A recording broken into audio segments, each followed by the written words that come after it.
It's Sunday, April 27th. I'm Matt Harmon. Welcome to the Yahoo Fantasy Forecast, and it is a hell of a day to talk ball because the NFL draft is in the books. The whole thing. Undrafted free agents are signed. Day 3 draft picks, those have all happened. I mean, so much has happened since we've last spoke. Let's waste no more time. Let's get right into it. And joining me to talk a little ball is my good friend / work proximity associate. It is Andy Behrens. Andy, what's going on, buddy?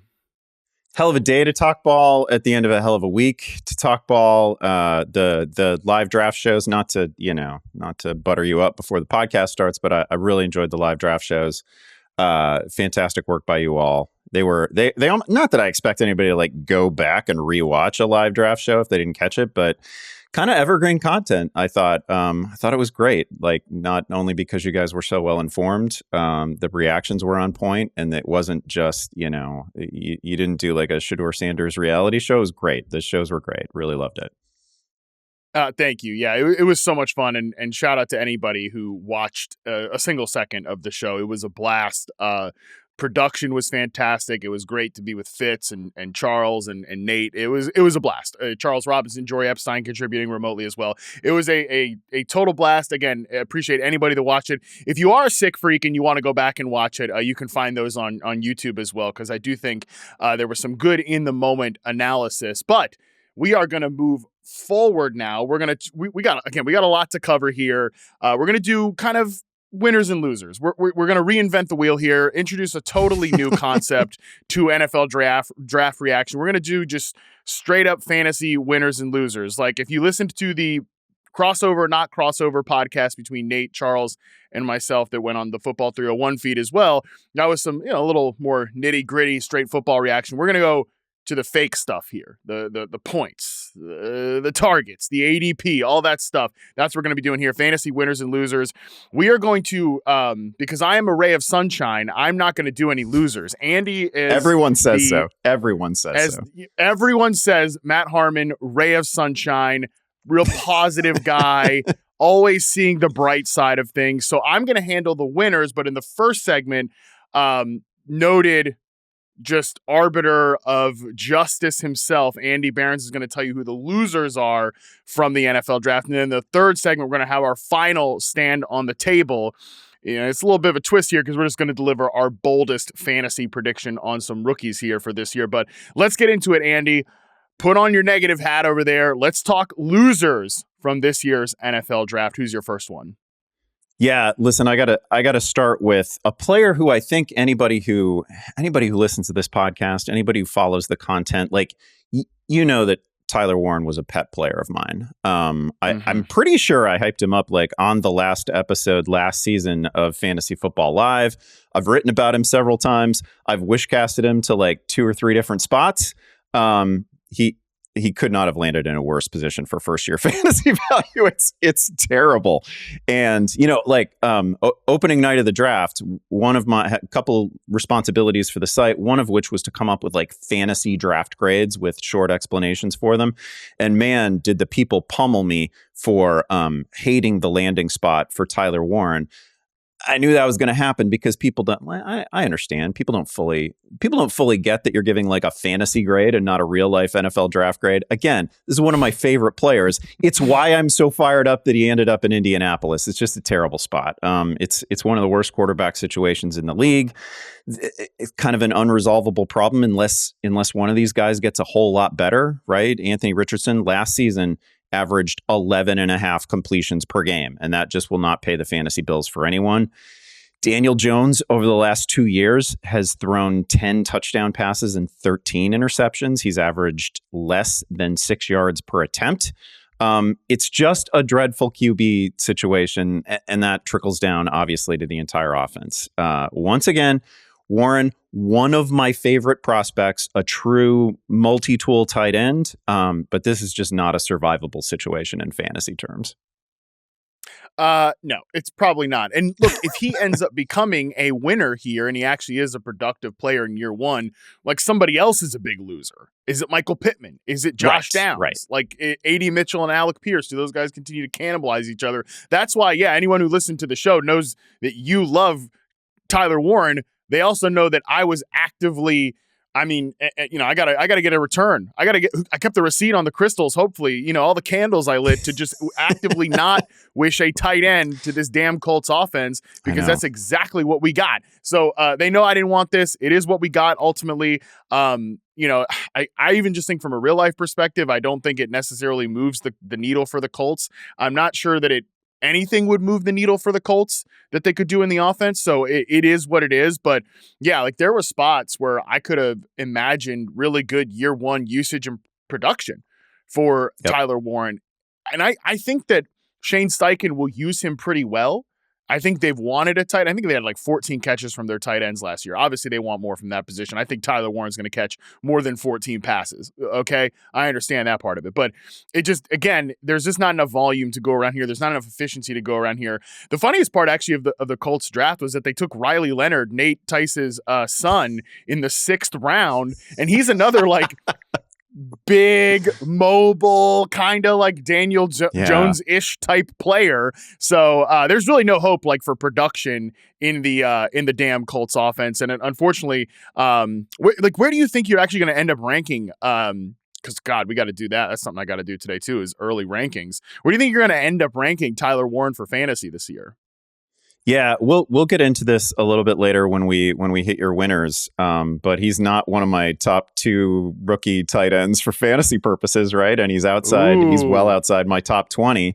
It's just a miserable spot. I hate it. I don't have anything good to say about it. And you're right. Like, even if he has, productive games along the way, even a productive season, that is going to come at the expense of someone else that we have expectations for, because I just don't see the scenario in which that quarterback room supports like 3 viable fantasy assets in the receiving core. I can't see how that happens without remarkable, like just eye-popping improvement from one of these players. Yeah, which is possible. I'm not going to say it's a 0% chance, but maybe 3%. Okay, let's get to your next loser here from the weekend. Yeah, it's got to be a veteran, and it's Rhamondre Stevenson. The TreVeyon Henderson arrival is a fatality. It is an absolute death blow, I think, to his fantasy value. And I also want to make the point that Rhamondre kind of did this to himself, right? Last year, 7 fumbles on the season, 4 yards per touch, not per carry, per touch. By the end of the year, we've got Antonio Gibson playing ahead of him, and the snap counts were really low. And listen, New England's offense as a whole is just like a rocket emoji group, I think, coming out of this draft and out of this offseason. I think it went really well, but I don't think Rhamondre Stevenson is going to have a meaningful role. And I think, everything you saw last year, particularly toward the end, like this just has, it's same team situation, but to me, this just has the strongest possible Lawrence Maroney vibes. Like there was a moment many years ago when Lawrence Maroney just could not hold on to the football. And man, Bill Belichick just wasted no time exiling that dude. And I feel like that's maybe what's happening with Rhamondre right now. Yeah, he was the number 1 running back on my veterans on notice piece that I wrote for the website on Tuesday. And this was pretty easy to see coming. I think they were definitely taking a running back at some point. Like, okay, yeah, they gave Rhamondre Stevenson an extension. They signed Antonio Gibson in free agency. Just on pure ability, neither of those guys is stopping you from investing in a great running back class. And this was not the coaching staff that invested in either player. So TreVeyon Henderson, I think, is interesting to discuss here, because as soon as that pick was made, I said this on the live show, what's old is new yet again in New England, because he just strikes me. I think he's, could end up being better than some of these guys, but he strikes me as yet another Kevin Falk or Shane Vereen or like any of these pass catching back, James White, Dion Lewis, any of these kind of pass catching backs that have had their moments in Josh McDaniels' offense with the New England Patriots. I think that's the role that he's going to have. And he is the player comparison on the screen here is Aaron Jones. I do think he can become that style of rusher who might always need to be in a platoon, right? Especially early on. Aaron Jones was a platoon back. So Stevenson is going to still get some playing time, but any sort of like fantasy relevance for him is ultimately done. I think it's destroyed here. 88 targets for Rhamondre Stevenson in his second season in the NFL 2022. That's going to go down as one of the ultimate false flags here, because I think that's I mean, he might catch 8. He might have 8 targets this season with TreVeyon Henderson in the mix. Yeah, Henderson also like the rare, rookie running back prospect where everybody feels pretty good about his ability to pass protect. Everybody just feels good about, again, not that he's going to be an every snap guy necessarily, didn't profile that way. But my goodness, like what an incredibly efficient back at the college level. He has every trait that you really want in somebody who can be a committee head in the modern era, right? Somebody who is playing 60%, 65% of the snaps. I think Aaron Jones is probably the right comp if he approaches his ceiling, and that is a very respectful comp because Aaron Jones was a top 12 fantasy back for multiple seasons, and he did it as a committee member and kind of a co-head of a committee. That's fine. This offense is going to be good, if not immediately in 2025. I think down the road. I love everything they did in the draft, and it just happens that it hammered Rhamondre's fantasy value. Yeah, we'll talk Patriots in the winners segment, so we'll have some Patriots positivity here in a little bit. Yep. I will just say from my standpoint, TreVeyon Henderson, Rhamondre Stevenson was the running back 29 in consensus rankings prior to the draft. I'll probably just knock Stevenson's name down and put Henderson there because he's somebody I'm definitely going to want to draft this year. Okay, let's get to your next loser. And this player, it's not a player, it's a human being, but it is not a player. It is someone else involved with the sport of football. Yeah, I didn't want to continue discussing Shedeur Sanders without talking the Cleveland Browns as a whole. So my next loser in this thing was actually Kevin Stefanski. Let's just roll through the names in Cleveland's quarterback room at the top. Deshaun Watson. We all know the host of issues attached to Deshaun Watson. He's been bad. He's also hurt. Joe Flacco. He's 40. Recently bad. Dylan Gabriel, just shy of 40 himself, after a 6-year collegiate career. He's drafted ahead of the next name, which is Shedeur Sanders, who, he went to the Browns eventually, but you passed on him 6 times in the draft, right? Yeah.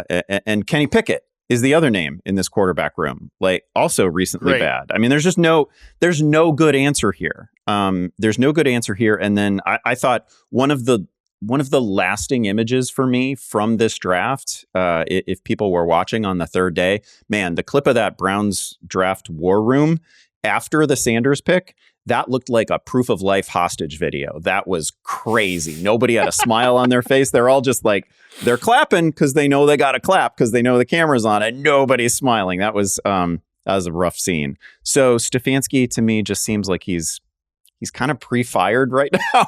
I don't like this. Can't go well. This is a bad situation for everybody tied to this offense. All those names I rattled off, we got to find one guy who can be serviceable, who can sort of drive this thing in a manner that allows, I don't know, 1 or 2 pass catchers to thrive. There's just not a lot here. Yeah, man, lot to unpack there. I feel like the video that you referenced was, that was Stefanski and Andrew Berry too. Just thinking about, oh my God, all of the questions we're gonna have to endure now. Like, yeah, because I think and right, they're coming from, hey, maybe we're just about to get the spotlight off of us, right? Because Watson has just. There's been a target on us because he's been, with us and the negativity around it and everything. And like now we might just get to toil in anonymity for a year. And now with Shedeur there, and this is like, again, I almost feel bad for Shedeur that it's being discussed this way because, like, yeah, he just wants to be an NFL quarterback. Like, that's it. Okay, but all the major networks are talking about him all damn day. And this was my point at some point during the draft show was, he needed to go to a spot where he's like sitting behind Patrick Mahomes or Josh Allen or something because, first take isn't going to suddenly be discussing like, should Sanders be playing over Patrick Mahomes or something like that, but obviously here it's going to be discussed. It's going to be a talking point. And I don't mind a bunch of people made this joke on Twitter during the Browns draft that, the scene in The Dark Knight when the Joker snaps the pool cue in half and just says we're going to have tryouts, right?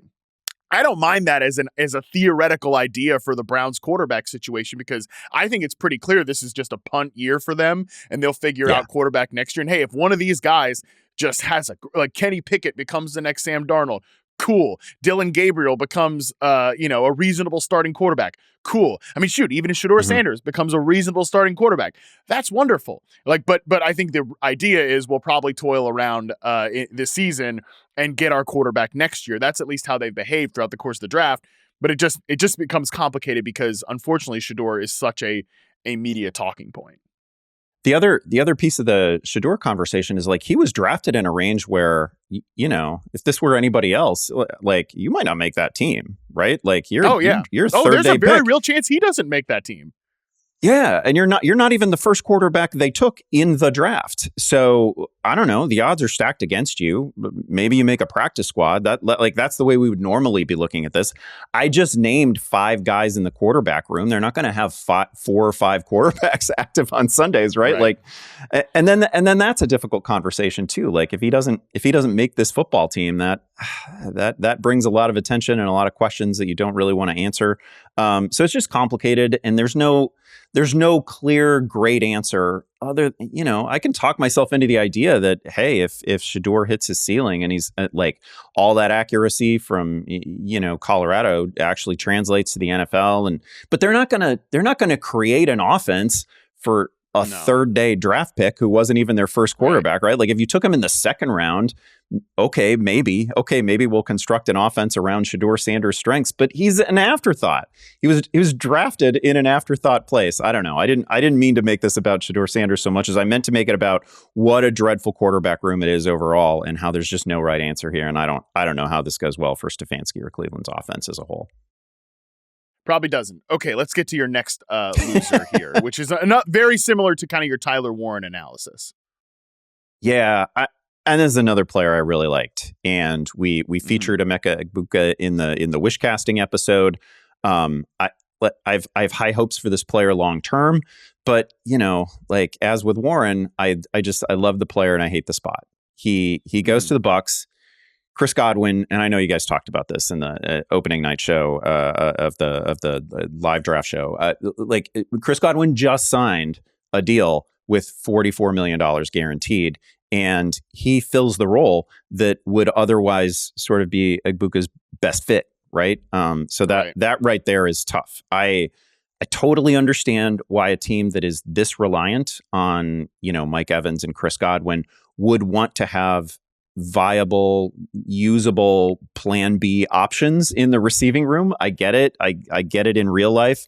Probably a little bit rich to pay, a top of draft price tag for somebody who is not going to be leaned on heavily in his first season, and you're a division winner that has aspirations to make deeper playoff runs, but whatever.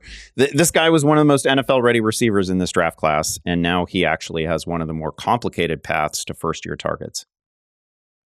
Yeah, very similar analysis with Tyler Warren too, that if he is somehow a winner, if he makes us look like idiots here by having him as a loser, well, somebody else lost along the way.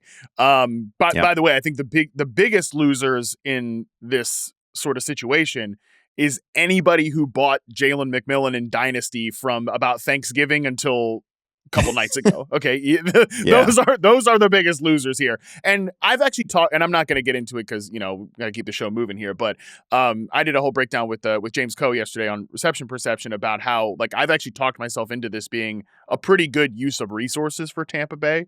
And it's a lot of what you said, right? They're very reliant on their offense overall. He is a really, really good player. So, I mean, you just drafting good players is always a good thing.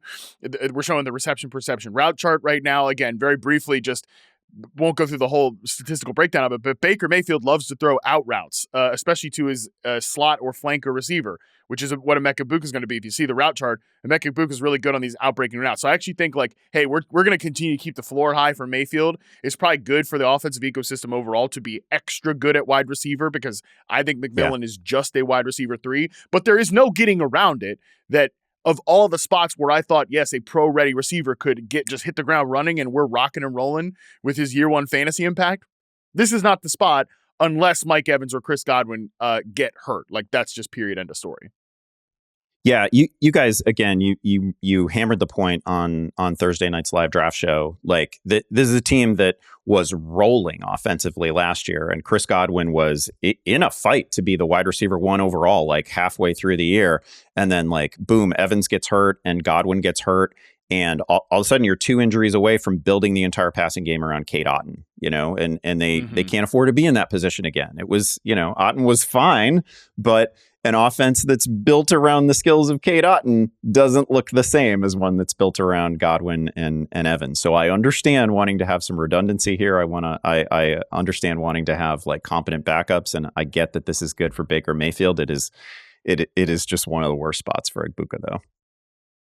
No question about that. Okay, Andy, continue to break my heart and talk about your next wide receiver loser here on the program. Yeah, I'll just give you a little Bears talk here. Again, overall, I think very good draft for the Bears and for Caleb Williams. I think it's arrow up on that offense, but it's not great for Rome Odunze. Odunze has had lots of buzz within, the sort of fantasy Twitter bubble that's out there.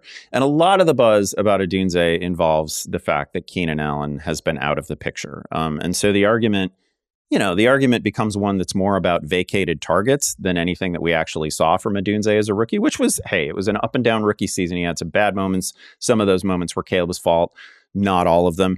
But his best moments were great. So it was a promising enough rookie year. But this is one of those situations where when the entire fantasy argument is about, who else are they going to throw to? Well, they just found some guys. They used the 10th overall pick on Colston Loveland.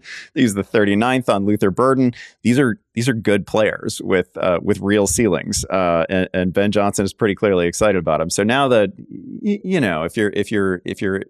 if you're doing a very early, like April is crazy early to do this, but if you're doing target projections, all of a sudden it doesn't look like Rome Odunze is in line for an easy 135 or 140 targets anymore. It might happen, but there's a lot of mouths to feed, and suddenly those mouths are pretty talented.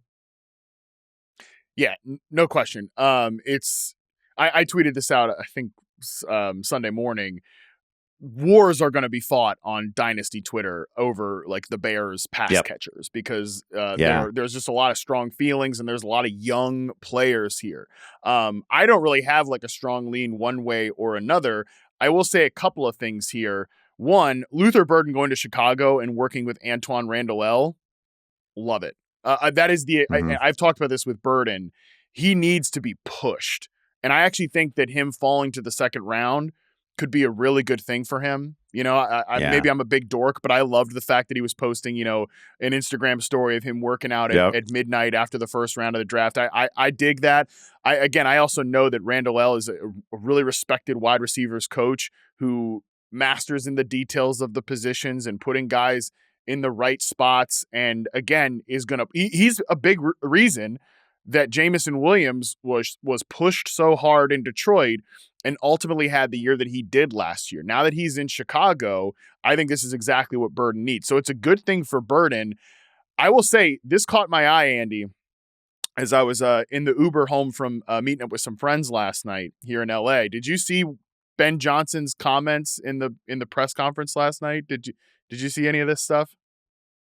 Oh, I don't think I've seen anything he said last night. No.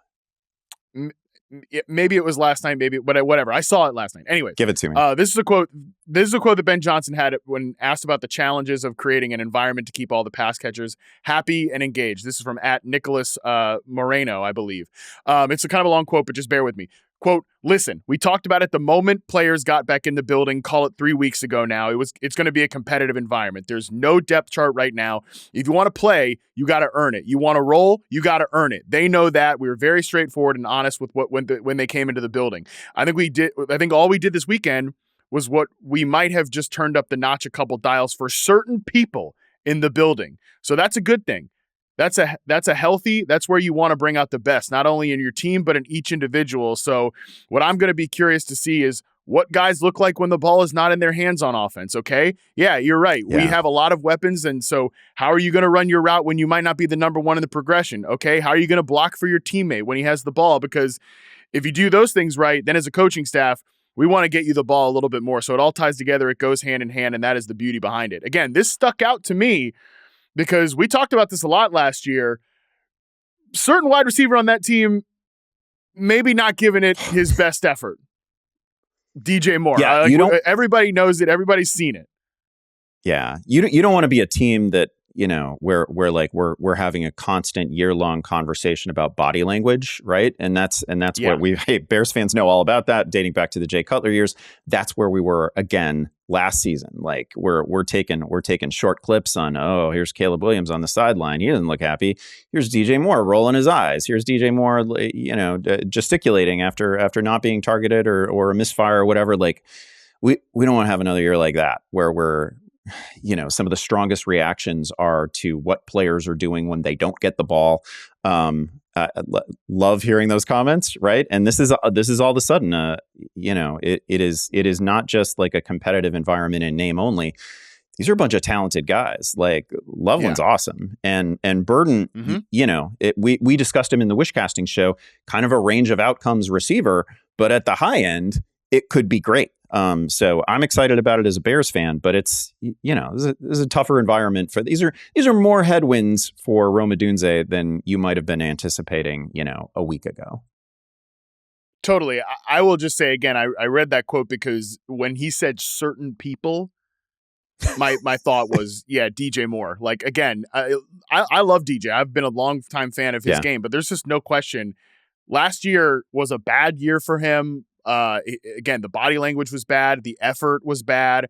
And Luther Burden, if he hits the ceiling, like the ceiling comparison for him is DJ Moore.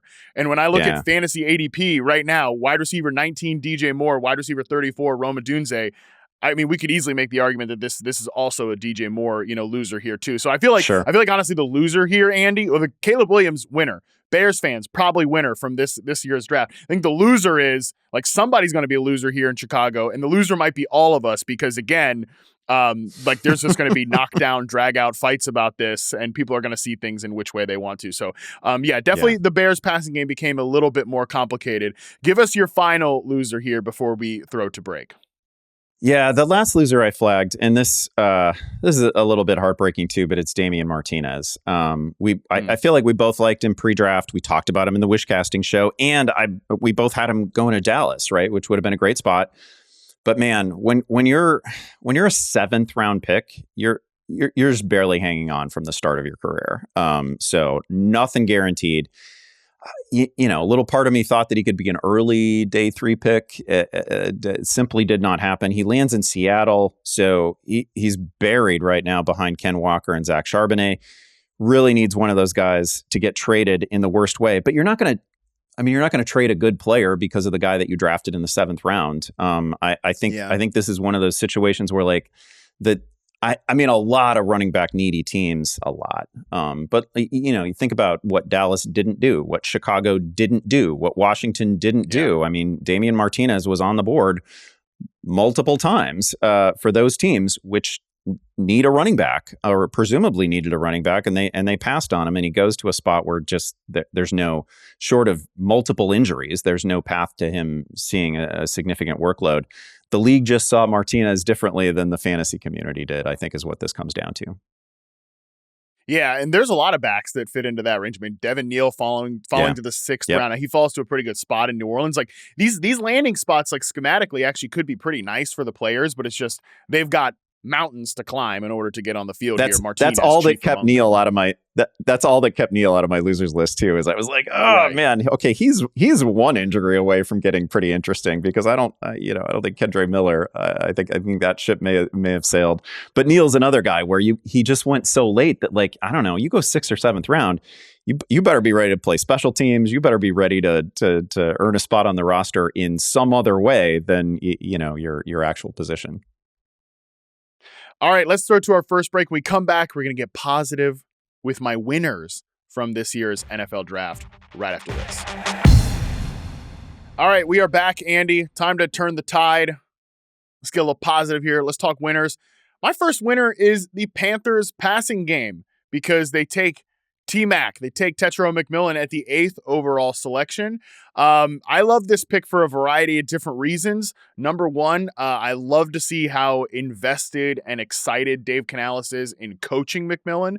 I think this is a nice landing spot for him. Once again, I will just say that this production is way too Harmon pilled because we've got Jalen Coker as the other outside receiver as opposed to Xavier Legette. And that brings me to my second point here.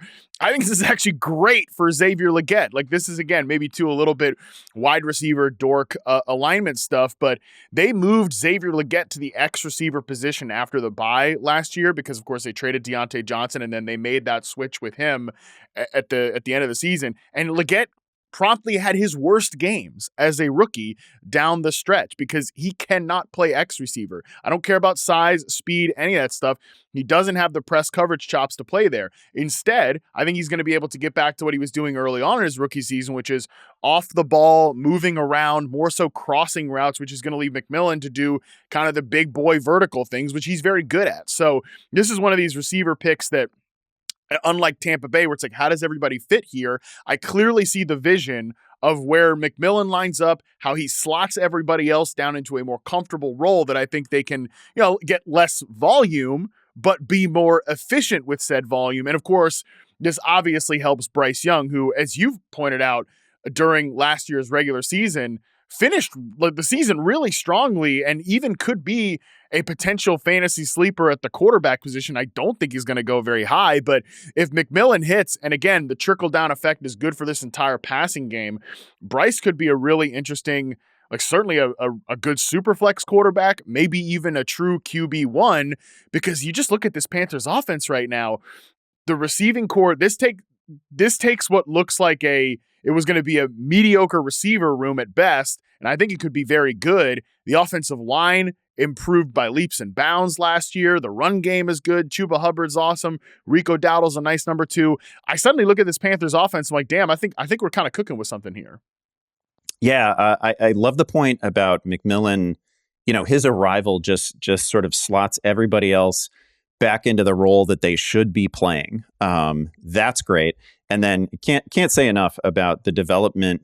Well, not just the second half development of Bryce Young and all he did, but where that guy came from the opening couple weeks of the season, where just looked like he wasn't seeing the field, like he was just a beat behind, like he was end stage Kirk Cousins or something. He was bad early. He was brilliant late. Final 6 games, 15 combined touchdowns, only 3 interceptions. They get wins over Atlanta and Arizona. Competitive losses to like the Bucs and Eagles. They were a pretty frisky team at the end, and it was almost entirely about Bryce Young. And he was doing that with a pretty sketchy receiving core where guys were miscast. And now we add somebody like just glaring need for an X.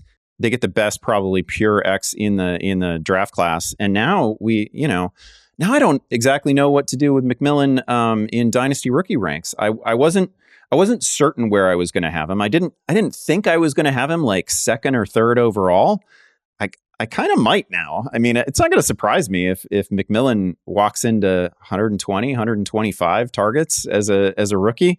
This is pretty close to. I mean, it's not. When we were wish casting, I was thinking, I don't know, maybe the Chargers, maybe one of these somewhat more glamour offenses, but I'm a believer in what we saw from Bryce Young over the back half of last season. And if you're a believer, then you got to be pretty bullish on McMillan. Yeah, I think route-wise, he lines up really well with Bryce's strengths working over the middle of the field. So you mentioned dynasty rookie ranks. I actually want to pull on that thread real quick. If you were, let's just say I think Genty is the consensus number 1. We're not talking Ashton Genty in this show. He's a winner. We're all winners. Congratulations. That second overall pick, though, would you go Travis Hunter or would you go Tet McMillan there? You know what? I think Hampton's in the discussion because we're probably only signed up for like 1 year of Najee Harris with the Chargers, and then that probably becomes Hampton's backfield. And I'm a big believer in the player. I love Travis Hunter.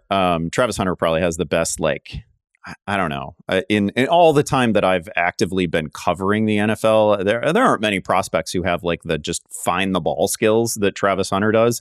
So he's really fun. And I had expected after he was, after he was taken by Jacksonville, I was like, oh, this guy might be my number 2. But then I just love this spot for McMillan.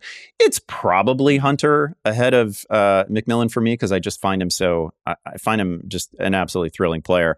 But it's close. It's really close. And I think it's same tier.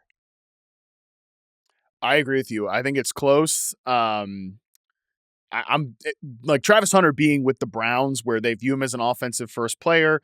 And, say what you want about Trevor Lawrence. It's better than that mess than we talked about with the Browns in the first segment there. So I think he's a huge winner. I don't even view BTJ as like a big loser either, by the way. I know they've gotten that question a lot. Like, unless you just thought BTJ was going to lead the league in targets, which I think there was a chance with that depth chart earlier. But like, okay, so now he's going to maybe be 7th in the NFL in targets. Like, big whoop. Who cares? I think he's fine. I think it's good for Hunter, and I would probably take him ahead of McMillan, but I do agree with you that it's close. So I just wanted to pull on that thread as I know people are drafting in their rookie drafts right now. Okay, let's get to the next winner here, which let's be positive about the Browns now. I think Quinshon Judkins is a pretty big winner here. I know that they came back around and they took Dylan Sampson later on in the NFL draft in the 4th round. That's fine. Sampson out of Tennessee is he's like a smaller space kind of back. I think that says more about Jerome Ford than it does Quinshon Judkins, who, man, again, we're looking at what the Browns have told us with their offseason. I think everything screams we're getting back to Kevin Stefanski's roots. They take Harold Fannin on day 2 of the draft. They're going to run a lot more 12 personnel. Like, we're throwing the Browns' potential offense right now. I think we can go ahead and kick Jamari, no disrespect, I think we can go ahead and kick Jamari Thrash off this and put Harold Fannin in because I think you're going to be playing a lot of 2 tight ends, trying to run the hell out of the ball. Again, get back to Kevin Stefanski's roots, and Judkins just fits so well in a power run game like that where they can just have him eat touches over and over again. So I think Judkins is a big winner coming out of the draft, even though they took another back in the 4th round. Andy, do you agree or disagree with that? Yeah, I also want to underscore your point about Sampson and Jerome Ford. Like, I think you nailed it. I think that is a huge problem for Ford, and obviously Ford, another of the value losers coming out of this thing. But Ford is just the type of player where, like, if you see the box score and Jerome Ford has like 90 rushing yards, you can bet your life that he got 60 of them on one play, and all of the other carries were like a yard and a half, 2 yards. Like, he's like a one big play kind of back, and that's fine. But when they don't happen, you're a net negative, right? And so they get Judkins, who, if it weren't for the presence of Sampson, I could make an argument that Judkins might lead the league in touches because he's built for that, right? Built for sort of an every down, beefy workload. He's like 6 foot, 220. Also, by the way, I like this for Browns fans because the guy's got to be a folk hero in Ohio, right? After what was it, 7 touchdowns in the college football playoff, and you win the damn thing, and you're the decisive player in the title game. I mean, what a fun landing spot for him if you're an Ohio State fan and a Browns fan. That's got to be great too. So I agree with you on this. He's the rare winner in Cleveland's otherwise, I'm not going to say uninteresting offense, because I am definitely interested in how things shake out, both in terms of personnel and where they go with the ball. But, the quarterback is going to limit this thing, whoever he is. But Judkins is definitely in a situation where he could see upwards of 300 touches as a rookie, and that just doesn't come around very often. Yeah, I think he's going to, again, we'll talk about another back in our final segment here, but like the second running back in rookie, like in redraft rankings, I think is open for discussion. And Quinshon Judkins is going to be one of those names there, even if Hampton went in the first round of the draft. Okay, next winner here is a player you teased in the first segment, tight end Terrance Ferguson from the Los Angeles Rams. I really am curious if you actually are going to rank him ahead of Tyler Warren for fantasy purposes in year 1. But I will just say, regardless, huge winner here is Terrance Ferguson, because I've been saying it is on my radar how just McVay, I think, has a little fixation right now with the tight end position. Okay. The first signal, the first sign, for years he's been kind of flirted with 12 personnel, right? And being more more too tight end heavy, even though they're usually a strict 11 personnel team. That's number one. Number two, everybody knows they tried to trade up for Brock Bowers this year. Everybody knows that. Yep. Number three, I think they flirted with the idea of doing it again this year. Like, oh, Tyler Warren, Colson Loveland, but those guys just went pretty early. They couldn't quite get up there. Also, Tyler Higbee, as soon as he was active last year, McVay's like, yeah, forget Cooper Kupp. We got to load this guy up with. We got to load Tyler Higbee coming up off a major injury. We got to load him up with targets here. Higbee's obviously still on the depth chart. They also signed Colby Parkinson to that big deal in free agency last year. There was kind of like a little flirty moment with Davis Allen here. I don't know why McVay's doing so much flirting here, but it kind of makes sense with a guy like Sean McVay. So Terrance Ferguson, they take in the second round after trading down. And like, look, this guy just fits the prototype of the type of tight end that you want to care about in fantasy. He's 6'5", 247 at the NFL scouting combine. And I mean, he can just move, baby. 90th percentile 10-yard split, according to Mock Draftable. 83rd percentile 40-yard dash. 86th percentile broad jump. Like the big move tight ends that are athletes, you want to take those guys in fantasy. So I think he's a huge winner coming out of this weekend, both in Dynasty and, I'm curious to see if you think he can make any year one redraft impact. Yeah, I think I'm going to have him ahead of Tyler Warren in redraft. Ooh. In fact, we've got these like stand on the table predictions coming up at the end.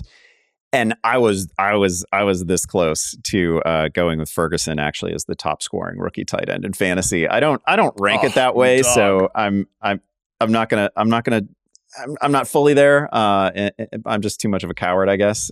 Too much of a Bears homer to root against Colson Loveland. But sure. Man, like they are going to target this position in the Super Bowl season for the Rams. Higbee was targeted 85 times. The following year, 108 times. Like they've targeted the tight end position in the past. Like that's not a worry. His like you check the highlight reel on Terrance Ferguson, and that's not the same as like a film breakdown on Terrance Ferguson, but man, he made some fun plays as a collegiate player. So I'm very interested. And again, it's such a healthy environment. And you look at where Warren in particular landed, it's such an unhealthy environment where so few receptions and completions are actually available. It's just a different world in Los Angeles. So I love the landing spot. Really like the player.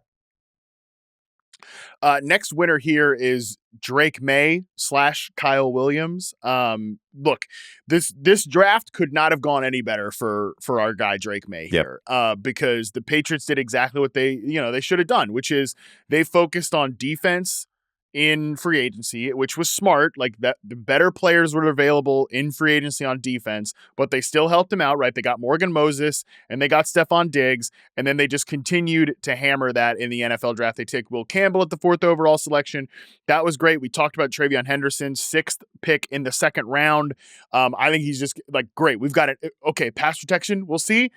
We got an outlet receiver here in TreVeyon Henderson, somebody who pass protects really well at the running back position. That's great for Drake Maye. And then they take Kyle Williams, 5th pick in the 3rd round, home run selection there. I thought Kyle Williams could have gone earlier than this. I thought he could have gone at the top of the 2nd round. They get him a whole round later. He brings a skill set that none of these guys really have. I actually think he compares pretty well to young Stephon Diggs. Does Kyle Williams, because he is a great separator, not the biggest dude in the world, but he gets off press coverage extremely well. He beats man coverage. Again, besides Stephon Diggs, they had 0.0 receivers who consistently beat man coverage. Like, look at the route chart here. Curls, slants, like deeper out routes too. Like he's actually got somebody who can get open now. And most importantly, a guy who could do something with the ball in his hands, because even if I still hold out a little hope that Jalen Polk can be not completely useless like he was last year, but like now you don't have to rely on that happening. And even if Polk works out, he's not I put the football in his hands and he can break 2 tackles and make a 7-yard catch, a 20-yard catch. That is something that Kyle Williams brings to the table. So great landing spot for him. And then also in the 3rd round, they trade down and get Jared Wilson from Georgia, the center. So they just really helped him out a ton in this year's NFL draft. I think Drake Maye is a big winner, and Kyle Williams is a big fantasy winner as well.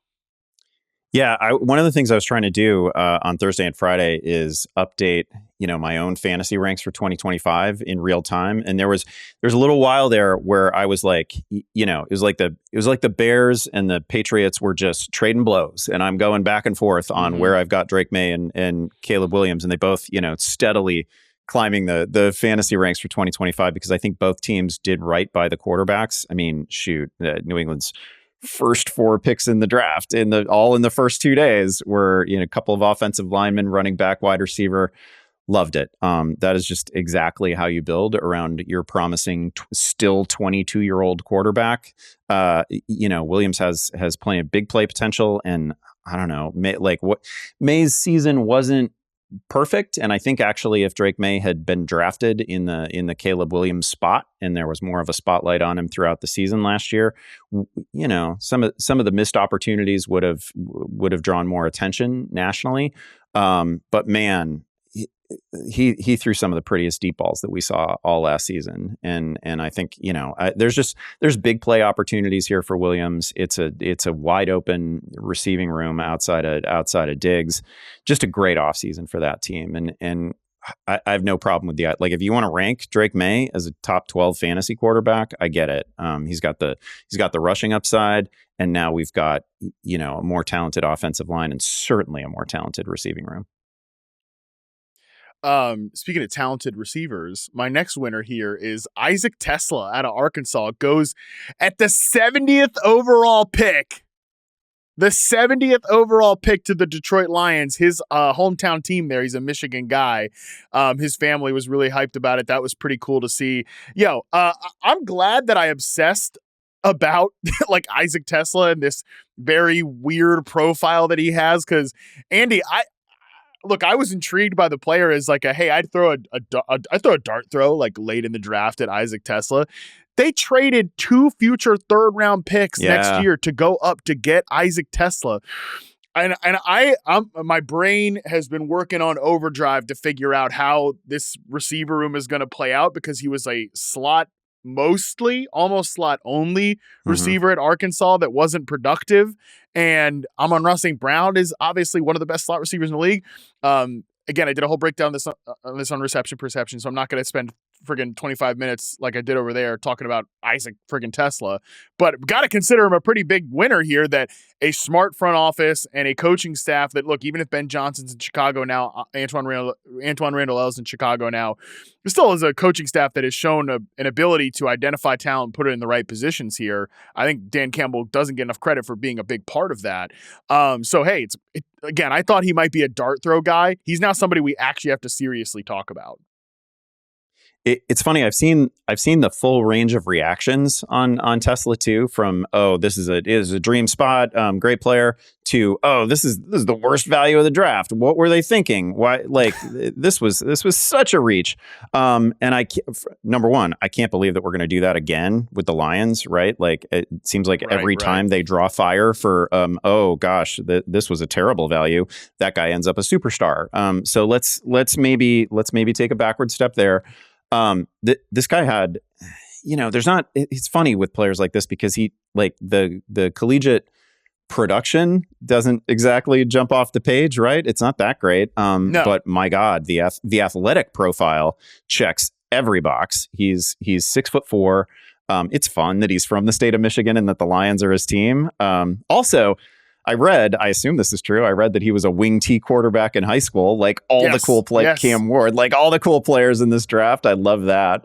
So just a super intriguing prospect. A lot of it is projection, again, because the collegiate production wasn't exceptional, but just pure athletes don't get a whole lot better than this. And I think one of the most fascinating questions, and you hit it, is, he was basically a big slot, and now those snaps are taken in Detroit. So what are we going to do with him?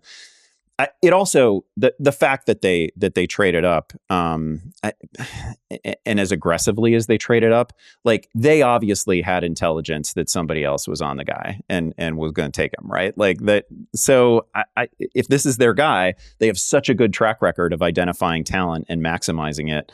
I'm gonna trust him on this one. And it's hard not to love the landing spot, right? If you target a player this aggressively, you're gonna use him, and you're gonna use him early.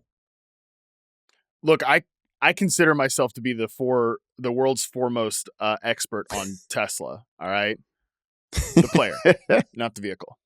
I don't know anything about the vehicles. All right, but I consider myself to be the world's foremost expert on this particular player, and really the winner here is me.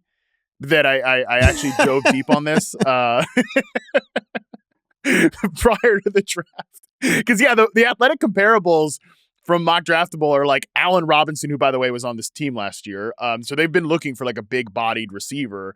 Rome Odunze, Javon Walker, Andre Johnson. Like it's a skill set.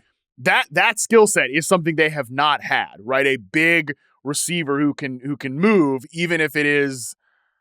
Again, it's weird because he played in the slot. So I don't know. None of those dudes I just talked about there. Andre Johnson's not a damn slot receiver, in case you missed it. If you're one of the Zoomers listening to this podcast, Andre Johnson was not a power slot receiver. He was the X receiver of all X receivers. So very interesting to consider. And again, just what he's going to be is fascinating. But again, he is somebody that really the winner here is me, that I have dove so deep on this player because now we all have to care about him. But you're right. Like somebody was hot for Teslaa for sure, because it was on my radar that Daniel Jeremiah had him as a top 100 player in his final top 150 update.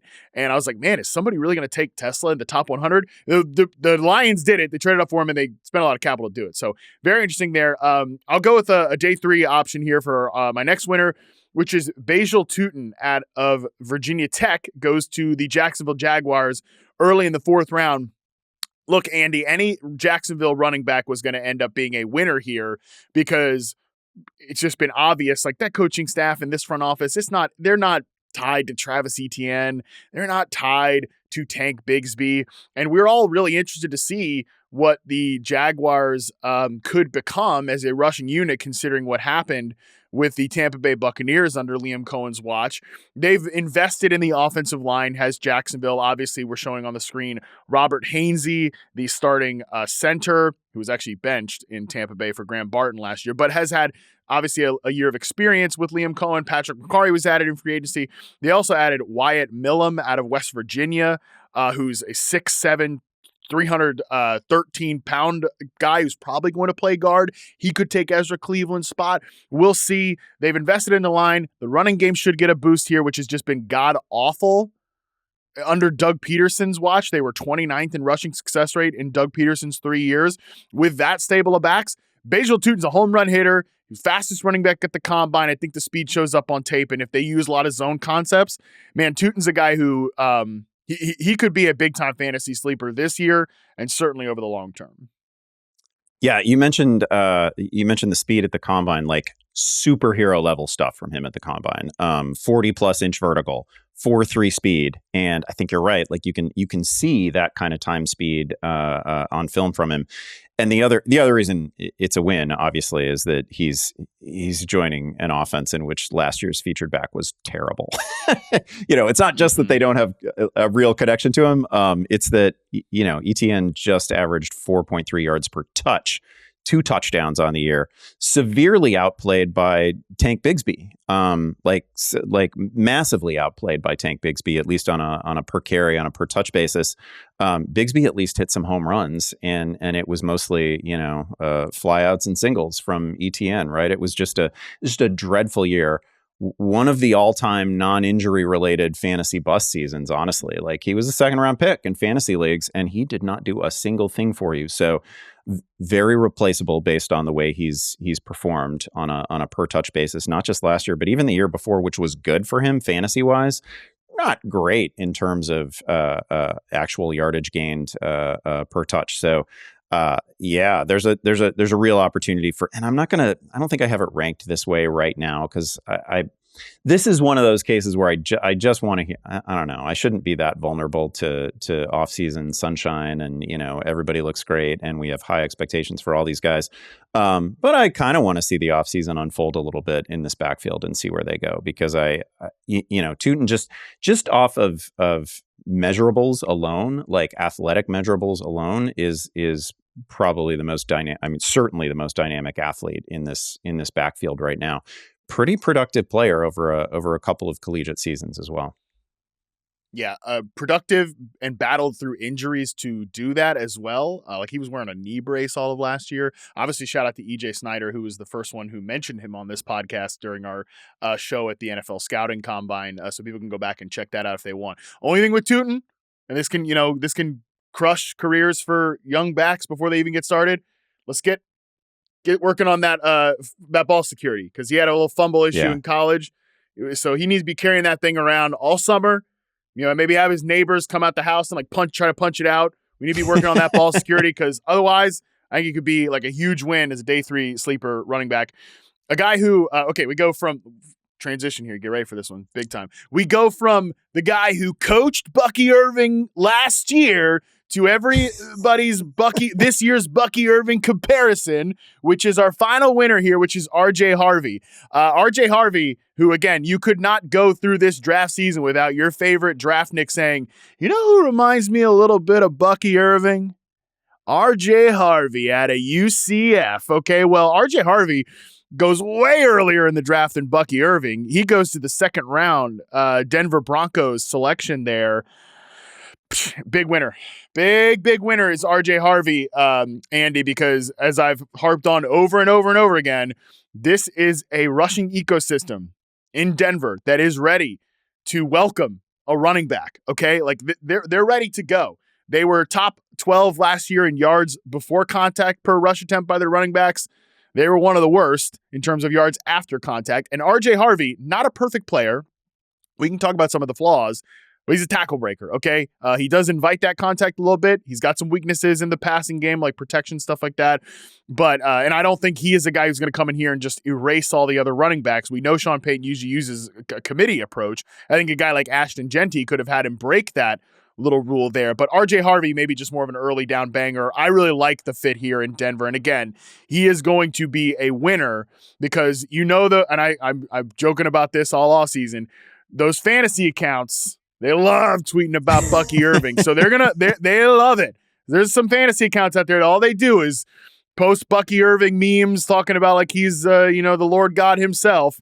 And they're going to find those Bucky Irving comparisons, and they're going to be tweeting about old RJ Harvey. So he's going to be big stock up guy post draft here. One of the reasons, many reasons to like RJ Harvey, second round pick. So a second round pick means the team wanted you specifically, right? You, not like guy falls to the fourth round. You're a third day pick and you land in a good spot. Even Tuten, who I think, really intriguing athletic profile and all that. You passed on running back a bunch, but Denver did not. Denver targeted this guy. Like this is Sean Payton's guy. This is who they wanted. Averaged almost 7 yards per carry in the Big 12 last season. Scored 25 touchdowns. So like the production is there. Everything about the resume looks really good. I'm not going to be the guy who throws out a Bucky Irving comp, or like Bucky Irving to me did some things last season that I have literally not seen since Barry Sanders. Like humiliated guys in a way that never happens in the NFL, right? Like injured people juking them. That you don't see a lot of that. I don't expect anybody. I don't expect Ashton Genty to come into the league and have the highlights that Bucky Irving did. I think he'll probably have better production than Bucky Irving does. But I don't think anybody's going to come in and have Bucky Irving's highlights. Just as a pure highlight player, there was Bijan and Saquon and Bucky Irving, and I don't think anybody else was in that class. So I'm not gonna put him there. But this is just a great opportunity. Like the Broncos not having a stellar run game last year was just weird because that offensive line is really good, and you nailed it. There's a lot of yards before contact that are available to backs in Denver. There should be yards after contact that are also available, and this is the guy to do it. Like Javonte just didn't have the juice last year, and RJ Harvey certainly does.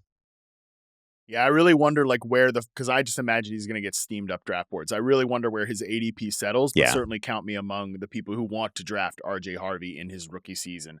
All right, we are going to take our final break. When we come back, Andy and I are going to stand on the table for the last time this draft season with a couple of bold fantasy predictions for a couple rookies right after this. Captain, my captain. Sit down, Mr. Anderson. We have Bills Mafia here. Let's go! AJ through the table! All through draft season, we have had some of the best minds in the business stand on the table for prospects they absolutely love in the 2025 NFL Draft. Shout out to everybody who's joined. Shout out to everybody who's watched. If you've watched all throughout draft season or you've listened to the podcast as well, Andy and I are going to stand on the table here for the last time this draft season. We're going to give you a couple of bold predictions, bold takes, really, not even predictions, just bold takes about a prospect in this year's class. Now that we know their landing spot, Andy, why don't you get us started here? Okay, it's possible that I cannot credibly tout a University of Iowa prospect. People know that I am biased in this regard. But my goodness, did Caleb Johnson ever land in the right spot? You and I both had Caleb Johnson going to the Pittsburgh Steelers in our wish casting episode.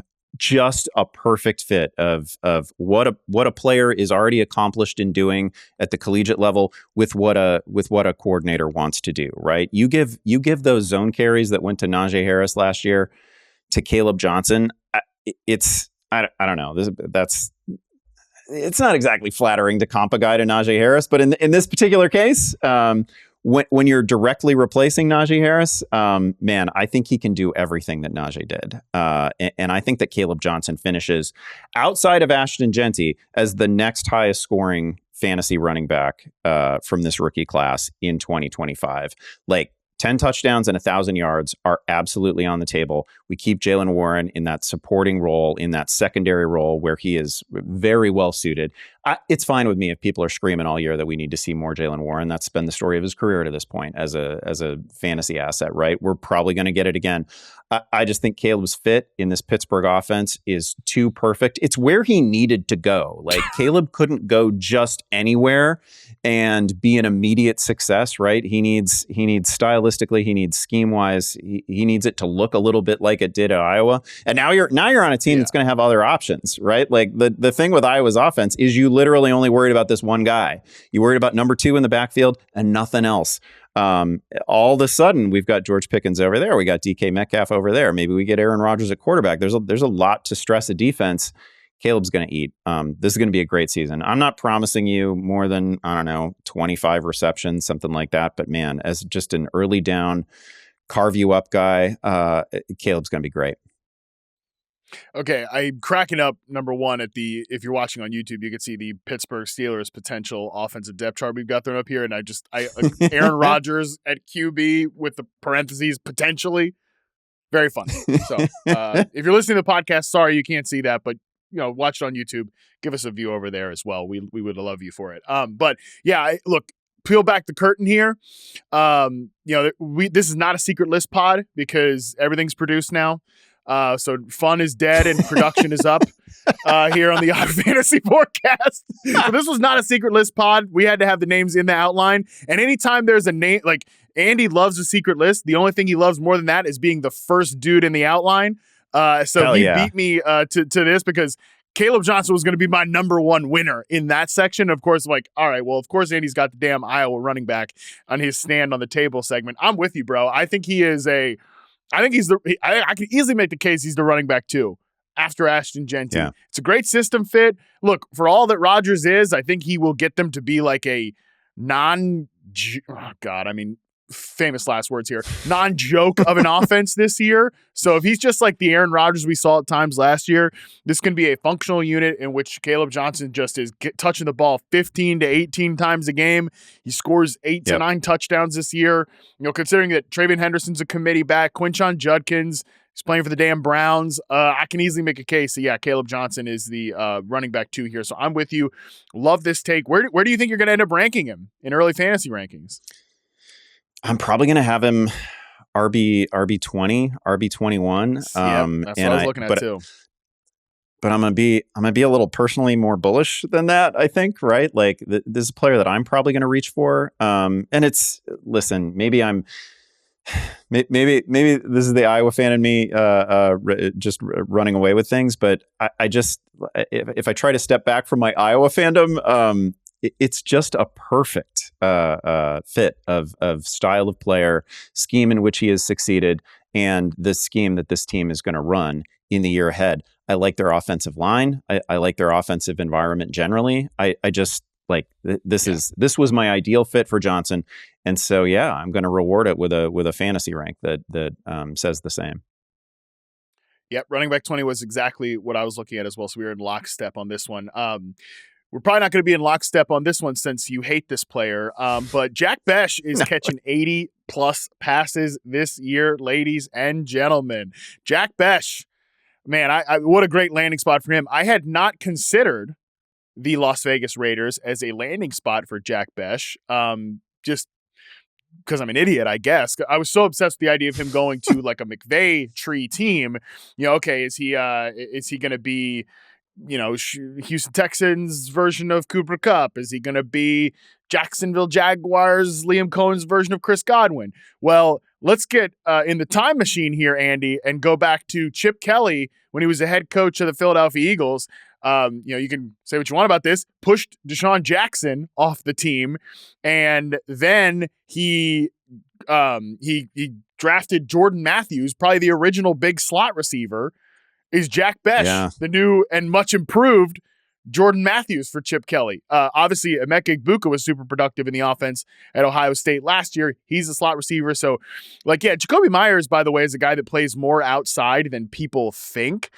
He has the skill set to play a lot of flanker. I think he will play a lot of flanker. Trey Tucker is a speed receiver, clear things out, whatever, who cares? Also, they drafted Dante Thornton, the size speed freak show out of Tennessee on the third day. I think he can be kind of that big speed X. And the reality is, this offense, I think, Andy, could actually end up being kind of like a great carnival season for fantasy, right? Because I don't think that the defense is going to be, I don't think it's going to be all that good, right? But I think it could be fine, but still maybe not Bengals level carnival. But I think the offense could be good. I mean, Geno Smith is good. The offensive line has its spots there. Again, Jacoby Myers only 33% snaps in the slot last year, so it's not as if he is blocking Jack Bech from being the big slot receiver in this offense. He's also only on the last year of his deal. Again, great spot for him to be an immediate impact player. I think he's pro ready, so I expect Jack Bech to catch 80 plus passes this year. I don't know if I'm down with the number specifically, but what a fun landing spot for Bech. Yeah, well, that's the bold part. Okay, that's the spice. That's the spice. But let's just live in the world where he'll be a good player. I had not really thought about this potential landing spot, and I wasn't really because I was so focused on Genty to the Raiders or the Raiders as a potential landing spot for one of the top backs. I was probably thinking less about the Raiders as a potential landing spot for one of the more intriguing day 2-ish wide receivers. This is a good spot. What a fun offseason for the Raiders. And I'm glad that we get around to talking about them at the end because we didn't necessarily hit them in the winners episode. But man, how nice it must have been to be in the room with Fitz while the Raiders were getting better. This is a good offseason. I know that Geno Smith isn't anybody's favorite quarterback, but I feel like these past few years with he does some remarkable things, and there are a couple of throws every game where you're just like, oh man, that's what's keeping you from the top 10 or whatever. That's what's keeping you from the top 8.